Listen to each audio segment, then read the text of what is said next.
Glendale Unified School District has yet to listen to its own teachers who have said that live streaming in-person instruction will not be effective. So maybe they will listen to some non-GUSD teachers and experts who have been doing this for some time. First, the California Teachers Association.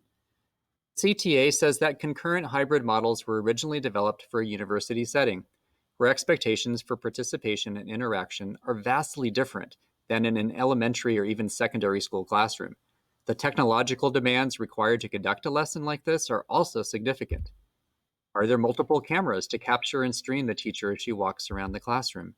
Do all in-person students have laptops? Are they mic'd so their online peers can hear them?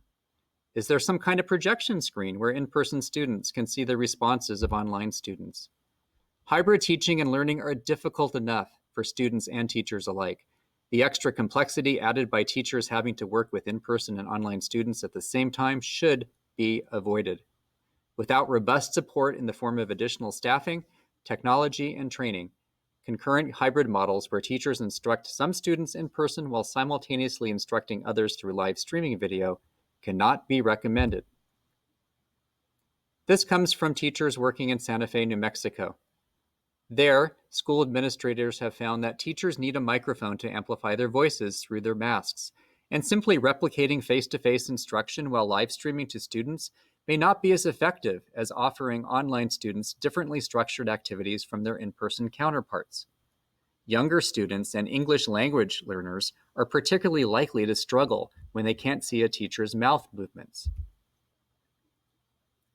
This story comes from a 30-plus year veteran teacher at an Orange County K-8 school who has been teaching in this model of teaching since the fall. This teacher says that with live streaming, students at home are often not engaged in the lesson, or they're doing something else like video games. So I then have to go back and go over the concept or assignment again with that student while my in-class students wait.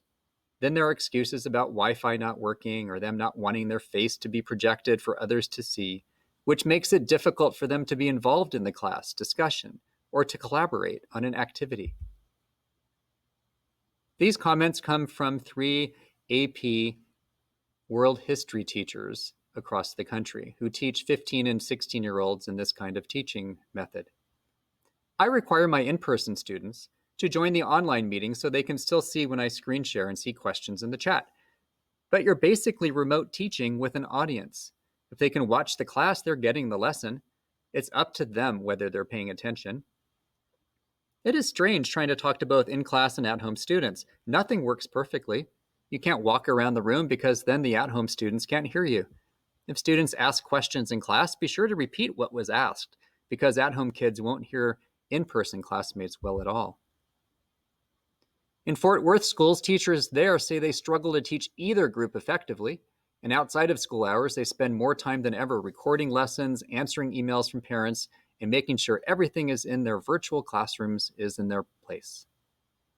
We do the best we can with what we have to work with, said teacher Kathy Gilbride. It's just exhausting.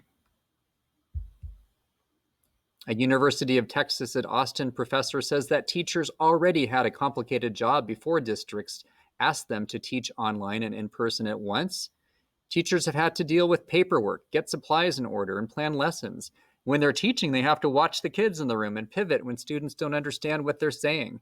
They have to find ways to work with students who are ahead and students who have fallen behind at the same time, and constantly think about how the material they present one day connects with the day before and the day after.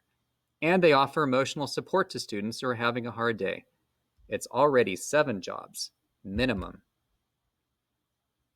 Melissa Beneski has a dozen kindergarten students in Bridgeport, Connecticut, who come to school 5 days a week and another 6 who are fully virtual.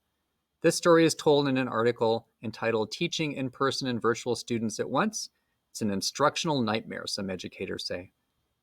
Ms. Beneski spends much of the day carrying around an iPad with the camera trained on her, live streaming. If she steps out of view, her students at home shout her name. When she tries to call on her online students, the students in front of her raise their hands, not remembering they have classmates who aren't sitting with them. I say, okay, I'm going to look at my online kids and have them answer this question, Beneski said. They're just like, but I'm right here. I know the answer. And in Palo Alto, where middle and high school students are soon returning to classrooms, the superintendent, Don Austin, said that Palo Alto will neither mandate or prohibit live streaming for its middle and high school teachers, and will leave that to the discretion of teachers.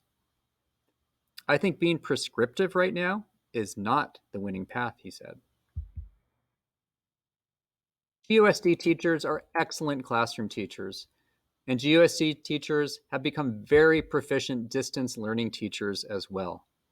However, teachers are not magicians who can miraculously create equitable instruction through in-person live streaming.